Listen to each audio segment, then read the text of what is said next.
So, was it just a dream, or is your intuition desperately trying to tell you something?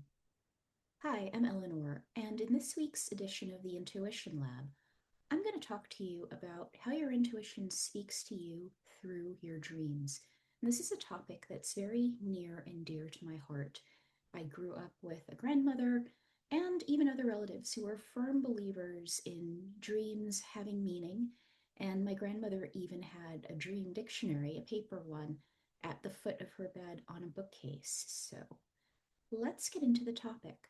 Sometimes you wake up in the morning and you have a dream and you wonder, does this have any meaning? Does it really relate to my day to day life, or is it just a dream? Well, if a dream has meaning for you, quite often when you wake up, there's a sense of gravitas, a sense of seriousness that this dream really means something. And if you remember themes or motifs in the dream, I encourage you to note them and look them up in a dream dictionary, either online or if you have or can chase down a vintage copy of one. They can be really good sources of knowledge, especially if you cross check across a few sources to see what a type of dream means. An old example is if you dream of dying, you dream of a funeral, it may mean that you or the person you see is dead in the dream. If they are alive, may get married. That's just an old, I'm almost going to call it a trope, which some people believe has real meaning. I think it does in some cases, but yeah, the feelings and images you have in a dream, do you have those same feelings in day to day life?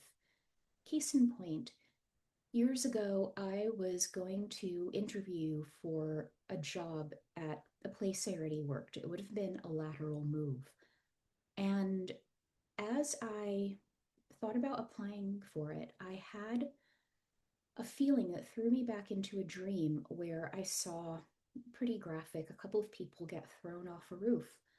And I later substantiated my claims that that area of the company or organization was pretty toxic and had people there who were quite frankly not the safest or best people to be around. So, do the feelings and images in the dream directly correlate to something you experience in day to day life?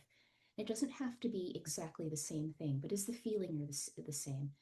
Do you have a specific image of something that you then see in your day to day life? It's important for you to connect your gut or however you connect intuitively in waking life to your dream narrative, because I believe that you will experience some of the same. If you think of it as like a motif or a refrain that you'd hear in music, um, it will occur during your waking hours. So, you know, can you tie the feelings together? That being said, there are different types of dreams, and the two that I'm going to break them down into processing dreams, where our subconscious handles everything we consume or experience in day to day life, versus those that actually tell you something. So I would say that informative dreams tend to stick with you for longer, at least they do for me. And you have a real, like a feeling in your bones that the information in this means something to me, as opposed to, wow, I had a crazy dream last night.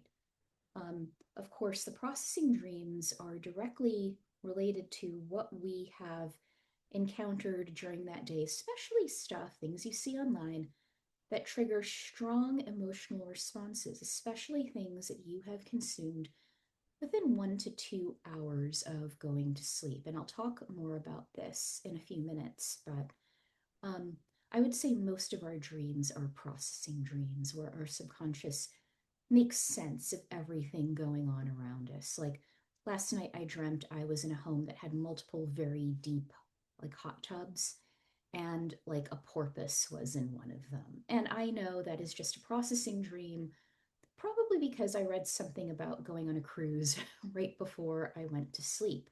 So that's why you have to be exquisitely aware of what you are consuming, especially in the hours before bed. Now, there's another type of dream that may or may not tell you something, or maybe it's just your soul experiencing things. Because one way to overcome the strictures of the body is to do things to travel. I'm going to talk about astral travel and having visitations when we are asleep or in that liminal space between sleep and wake where we are not so tightly bound to the physical and what's going on around us. So I call these transcending realms, dreams where you transcend realms and where you do some sort of spiritual work in a dream. And I definitely feel like I do a lot of work in my dreams, um, in other realms and here. And I don't always remember what I've been doing, but I have this feeling that, wow, I really got a lot done while I was sleeping. So, one of the transcendent dream types that I have had with my deceased grandmother, my maternal grandmother, are visitations from spirit, especially in that sleep wake state. How do you know it's a visitation? Because you have that person's presence around you. It feels like you were with them. Sometimes we dream about people who've been deceased, and it's like we're watching a movie. But when you have a visitation, it's like they're right there with you. You can feel them. Um, and those are very valid. They are ways to connect with people who have passed over, to connect with people in spirit who you have never met, but who are here and coming through for you for your greater good. So, that is one way your intuition and your higher self and spirit guides can speak to you um, while you're asleep.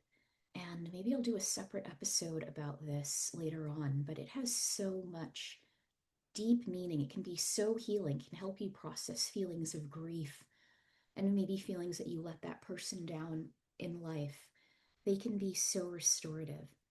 Now, another type of dream that people talk about, and I think it does occur fairly often, but predictions and precognitive events in in your dreams. So it can help. Sometimes it's symbolic rather than literal. So that's where having a dream dictionary or some sort of resource, you can even start your own dream dictionary. If you have a symbol, like maybe a blue kitten, I'm just making this up, that shows up in your dreams, and you know that within a short time of dreaming of blue kitten, X happens, you can start to note your own dream observations. So, yes, we can definitely have predictions and precognitive events. And again, I would say the dreams that really have resonance tend to be sticky in our immediate memory. So they stay with us. Sometimes it's just a feeling of foreboding, which is very valid. It's either a direct prediction or precognitive event for you, or the environment around you as well, even if you are not directly affected by it. And you can ask your intuition to help you sort, can the ones that directly affect me have a different feeling to them or show up with a different type of symbology? So I know that this is a dream I need to take notice of. And it's helpful to do this work in the time right before you fall asleep. And this leads me into lucid dreaming, where, I'm not an expert on this. There are decades worth of literature and research out there and observation, but you're dreaming in the dream. You are aware that you're dreaming. And maybe I feel it gives you a way to access the symbols of the dream. So if you're having a dream about something and you realize you're asleep, you can ask, what is it I need to know in this dream? Or is this just me processing what's going on in my life? Is there something I can take out of this and use in my day to day life? I am not much of a lucid dreamer. I've maybe knowingly done it a couple of times in my life. It's especially helpful. For me, it's occurred when I'm having a nightmare of some sort that I know, like, okay, I am alive, I am well, even if something bad happens to me in this dream, I can wake up before it happens or whatever. But some people really regularly experience, and get a lot out of lucid dreaming. So if you are one of those people, please let me know in the comments below. This is a favorite of mine, the travel dream. So either astral travel to other planes of existence or a sort of out of body experience to other locations on Earth. And I do differentiate the two because astral travel is not necessarily dreaming. You can do it in a meditative state, but I find that many of us are more open to astral travel when we are asleep. It's like our soul knows, okay, here's something you should or need to or want to experience, would be beneficial for you in some way. So we'll take you there when you have the least resistance to it. But I think with astral travel, and it's probably going to be a little controversial for me to say this, but I think you can do that while you are in a deep meditative semi trance state. Whereas, and then there is such a thing as astral projection, but I have personally experienced the out of body experience going to places that I later went to, places that I had, and this will date me, but this is before widespread internet adoption.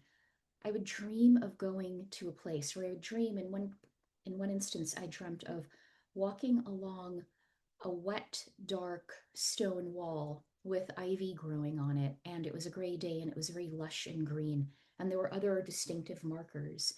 And sometime later, maybe within a month or two, I experienced that place and I knew I had been there in my dream state. So when you're there, sometimes it indicates a desire to actually go to that place. And sometimes you're just there for the experience. Like your soul has its own, has a curiosity to it. You have a deep curiosity. I think almost all humans do. And it can show you that you're yearning to either escape something or you just want the freedom of going somewhere um, in your sleep. It's pretty amazing. I've even heard reports of people seeing, if not meeting, but seeing people who would later have meaningful interaction in their waking life in this out of body dream state. And it's wonderful. It's good to know that even in the midst of something like a nightmare, if you may not be able to directly tie it to a bad event, but if you've been consuming a lot of violent content, upsetting content, there's a lot of passive aggression going on in your life where you know that, if their personalities were different, it would be overt aggression or violence, even. That may come through as nightmare, or where you have a lot of fear or anxiety around something that you need to process. Um, Nightmares can be useful. Sometimes they are actually harbingers of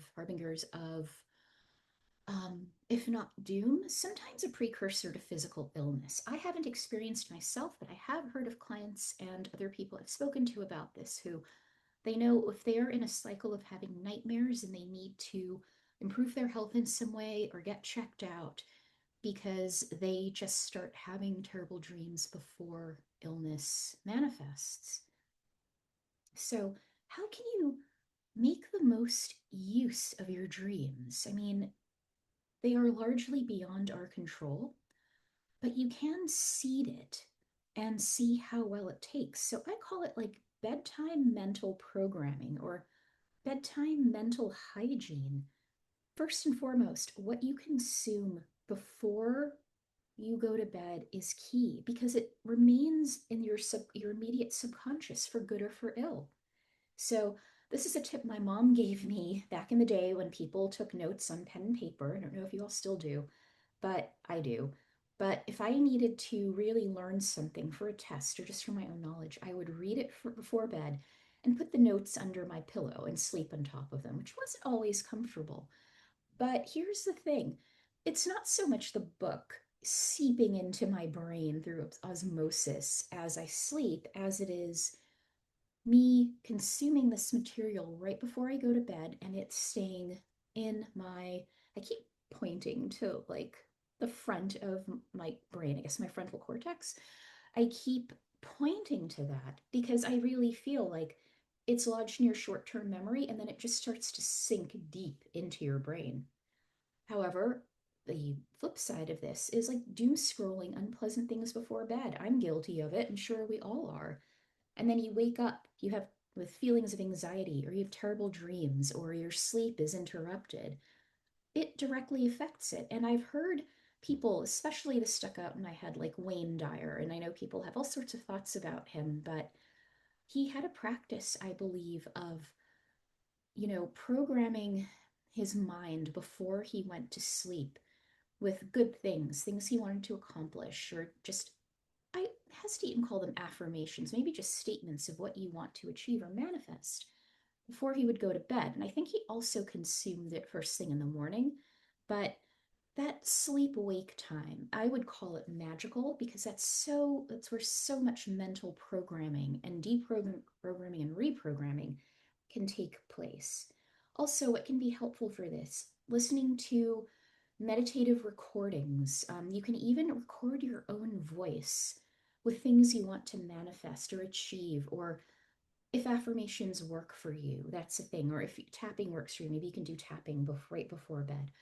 But just sometimes hearing things in your own voice or a calming voice, but as you drift off to sleep helps. Like meditations can help, soothing music.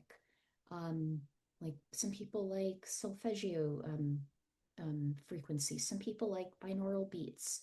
I like a variety of like that and new agey music, like calm jazz, light classical music, just something that brings about a feeling of peace and well-being before bed.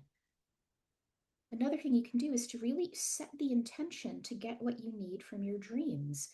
And you can tune into your intuition and ask, is dream work right for me? I think all of us can work with it to some extent. For some people, it is far more effective than others, but is this for me? And if so, what do I need to do to optimize this practice? Like, is there a specific thing I need to listen to? Should I do something specific in the space I sleep? Like, ask your intuition and be open to the data you receive. I would also, I'm going to start wrapping this up, but for some of us, consuming alcohol, food, substances before bed can really affect the quality of our sleep and dreams, and maybe reduce its effectiveness because it truncates your sleep, right? Or it makes your sleep less deep. I think deep sleep and deep and REM sleep is key to really getting the most out of your dreams, right? And you want to try and sleep in full sleep cycles. So apparently, a sleep cycle is 90 minutes. And I think for health, we're supposed to get like a minimum. I mean, people are different, but like 6 hours of sleep, 6 to 7.5 to 9 within that, number of 4, 5, 6 sleep cycles, you know, can really be effective for your dream work and your physical health. Your nutrition overall and hydration levels, especially, make a huge difference. If you have been eating a lot of food that does not agree with you, it's going to affect your sleep and your dreams. Some of us get a little hungry for bed. I think for me, it's because I stay up too late and my blood sugar plummets. But I find like having a couple of like saltines or something like that before bed, not too much, right? Because you don't want to affect your appetite and you don't want your digestion to really kick into gear.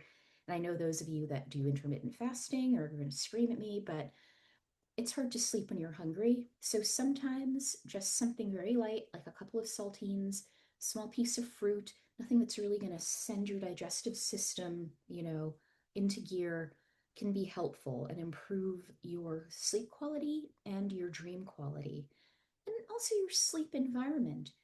You know, is it quiet if you need quiet? Or can you wear noise canceling headphones? Is it calm? Is it a safe space? Do you have good air circulation? Is it too warm? Is it too hot? Here's a big one. Are your sheets clean? When's the last time you washed your bedding? I mean, it's gross, right? And it should be done once a week, but that doesn't always happen, right? But if you can prioritize also cleaning your linens, that goes a long way to having better sleep. I won't tell you to spray, you can spray your sheets and pillows with like floral extracts, true floral extracts, like lavender or rose, or essential oil blends that are conducive to sleep. Like I said, lavender is good. There are many blends out there that are made for sleep, but having clean sheets goes a long way. So To wrap up, your intuition definitely speaks to you through your dreams. And my one takeaway is that if you feel that a dream is stuck with you, it has significance. If you wake up with a sense of gravity, when you ponder what you just dreamt, it means that there's something for you in that dream that is either helping you process psychologically or help you in your day-to-day life. And obviously our mental health affects our day-to-day life, right? Our emotional health affects our day-to-day life. But dreams that have meaning have emotional heft, like a stickiness, real resonance, something that stays with you. And I encourage you to note the details as soon as you can and research the symbols that stand out to you. And if you have a dream that you are struggling with interpreting, I'd love for you to leave me a comment or contact me. My contact information is in the show notes, and I will help you as best I can to decipher it. So, in the meantime, I am sending you so much love. Your dreams are important. They are healing. They can be protective. They can be here to uplift you as well as warn you. And if you'd like to be in a community where you can get free access to me, like quick responses, like short responses to queries like that, into all intuitive topics, building your intuition, how to access your intuition if you are not sure if you are using your intuition, decision making, becoming more confident in applying it in your day to day life, not just hearing it, but having the courage to apply it. Um, I encourage you to join Pathfinders, my new free Telegram based community, where I'll have weekly prompts with intuitive topics, sometimes tools to help you build your intuition, sometimes prompts for thought. There's discussion space. Once a month, I will do live readings. And I really invite you to come. It's really a transformative space. It's not about venting, it's about being your own visionary and seeing what's ahead for you and doing it in a calm, rational way and learning tools that you can apply practically to help you sharpen your intuition. So I invite you to join. Details will be in the show notes. Once again, thank you so much for tuning in, and I'll talk to you next week.